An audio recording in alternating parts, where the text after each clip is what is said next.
Right now at 8:30, we continue to follow the races across the tri-state area, awaiting results as the votes come in. And we're live with Anthony D'Esposito and his challenger, Laura Gillen, in the race for New York's District 4. The presidential race could come down to a handful of battleground states tonight. Polls are already closed in Georgia, North Carolina, and Pennsylvania. We'll bring you the latest as those states are called. Good evening. I'm Christine Johnson, and all eyes certainly on the presidential race tonight. The results are trickling in, and this map does show the states CBS News projects Harris has won, and also the states CBS News projects Trump has won. Since our last check, Harris wins Massachusetts, Maryland, and Trump wins Missouri, Oklahoma, and Florida. The states that you see in white are where the polls have closed, so those results should be coming in soon. We have live team coverage. Bradley Blackburn is in Florida with the Trump campaign.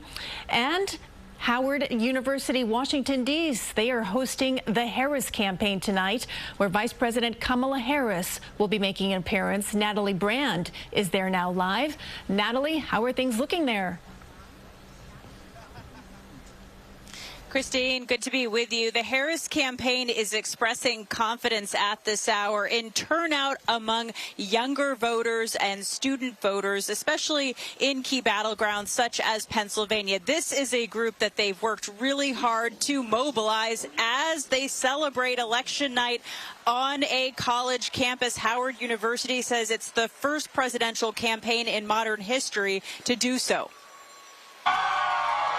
Vice President Harris stopped by DNC headquarters in Washington, D.C. on Election Day to thank staffers and volunteers. This truly represents the best of who we are. She also made phone calls to boost turnout. Have you voted already?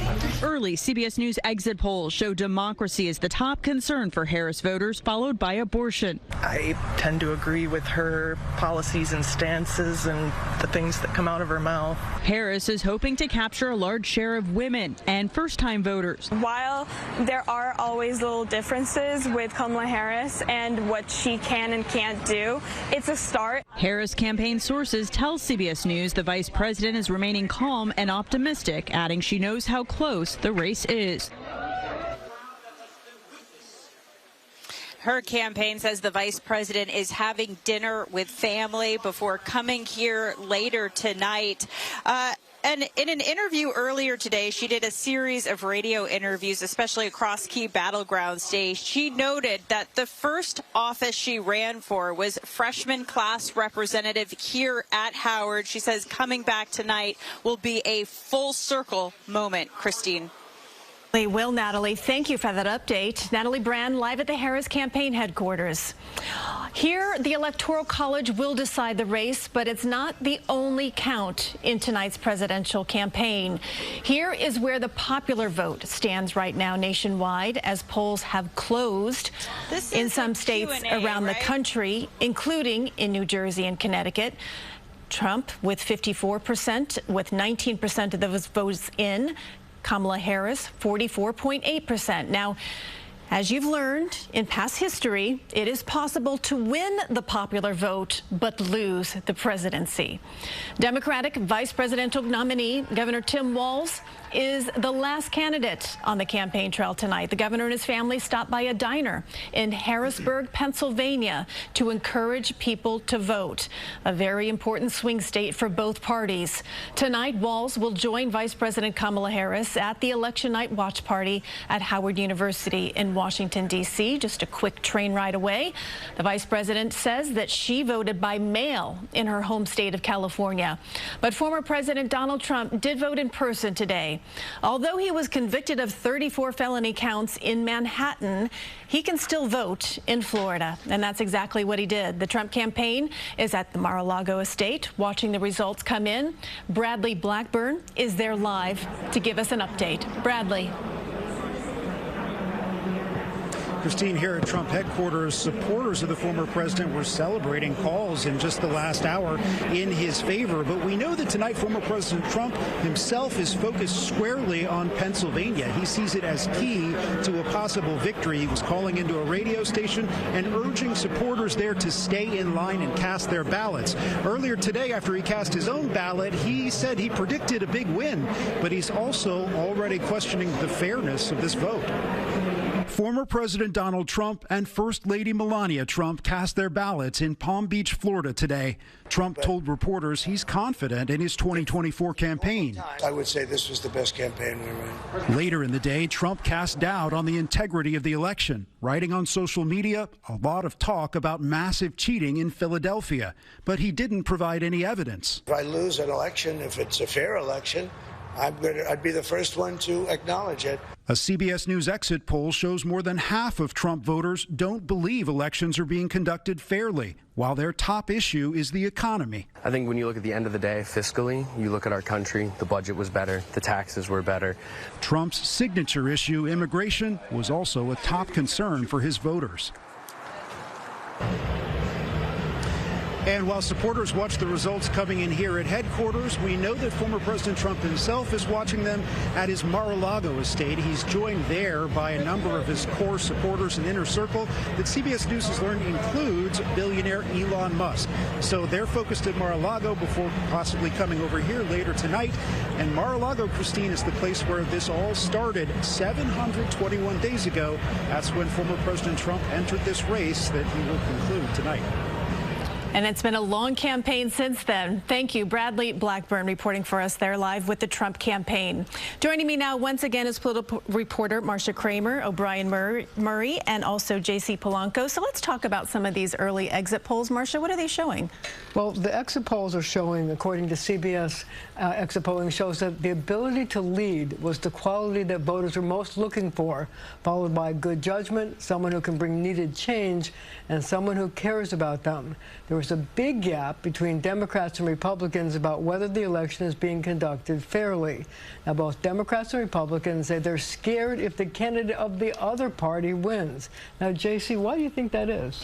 Well, I think that for the last 4 years, all we have heard from Donald Trump was that the election was stolen. I mean, how many billions of dollars have been paid in lawsuit settlements because of it? So if you tell half of the electorate over and over again that the election was stolen and to watch out for Venezuelans and Chinese folks getting involved with your software, you're going to best believe that election time around, a lot of people are going to believe that the election is going to be stolen. Well, I think, Marcia, this is to change elections. There's no question about it. The question is, will the voters think Donald Trump has changed or Vice President Harris has changed?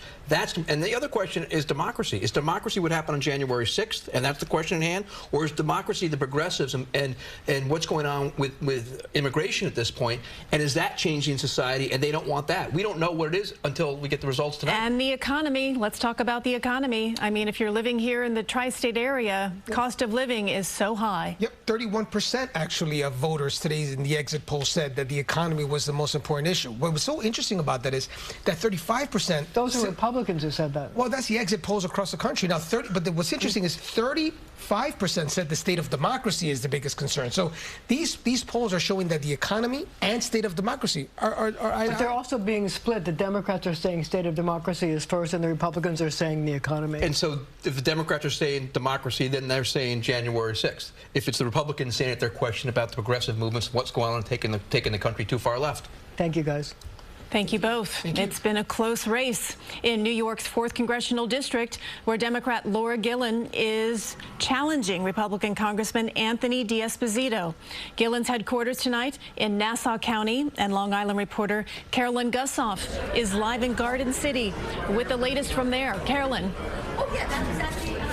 Christine, this has been a very hard-fought rematch, and the Democrats have poured more than $15 million into this race, hopeful that Laura Gillen could do it this time around. The Republicans spent about $8 million, making this one of the most expensive congressional races in the country. Now, for 27 years, this seat had been in the hands of a Democrat, but then there was that red wave of 2022, and the seat was flipped, and Laura Gillen is trying testifying again. Tonight she told me that she feels very good. There's been very strong, near record turnout in the district today and leading up to today. And the head of New York State Democrats, Jay Jacobs, says he feels that her moderate message is resonating with the voters.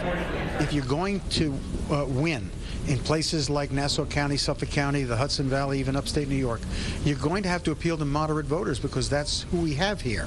You know, we're not, everybody is not as progressive as some of the folks in the big cities.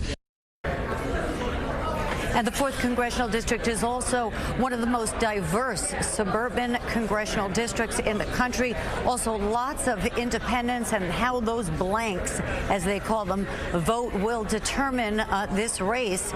Gillen's message throughout has been that she is the moderate candidate, and she has painted her opponent, Anthony D'Esposito, as always voting with the MAGA agenda. So that's the latest from here. We'll be here all night, as this is Nassau Democratic headquarters, the watch party for the evening. Christine? Okay, Carolyn, and speaking of D'Esposito, he is with his supporters gathering in Baldwin, along with Senate candidate Mike Sapricone. Jennifer Bisram is live with that campaign now. Jennifer? Hi there, Christine. We haven't seen Congressman Anthony D'Esposito just yet, but as you mentioned, we are here in Baldwin at his campaign headquarters. He is the Republican incumbent for District 4 here on Long Island, and a win for him tonight would mean keeping the House red, but it is a tight race. We just heard from Nassau County Executive Bruce Blakeman about 10 minutes ago saying basically the same thing, that this is a very close race. He is very optimistic, but he knows it's tight, and he is cautiously optimistic. Now, his challenger, Laura Gillen, a Democrat, hoping to win and flip the seat back to blue. And as you heard from Carolyn, this is a rematch for the two. They faced off back in 2022, and that is when D'Esposito won by a small margin. He became the first Republican to hold the seat since 1997. Now, we do have him voting this morning at the South Shore Jewish Center in Island Park. He is a former NYPD detective, member of the Hempstead Town Council of New York. He serves on many boards, and he has focused his campaign a lot on immigration, border control. Both candidates, important to note, they both say they are against the nationwide abortion ban, congestion pricing, and would bring the SALT deduction back. Now, again, back here live, you can see here more people have come since the last time we saw you guys. We are still waiting for the congressman to be here. Again, we talked with him just last night, and he said he too feels very confident. But of course, polls close in just a few minutes, so we'll have to wait to see that turnout. But that is the very latest here from Baldwin. I'll send it back to you guys in the studio. Jennifer, thank you.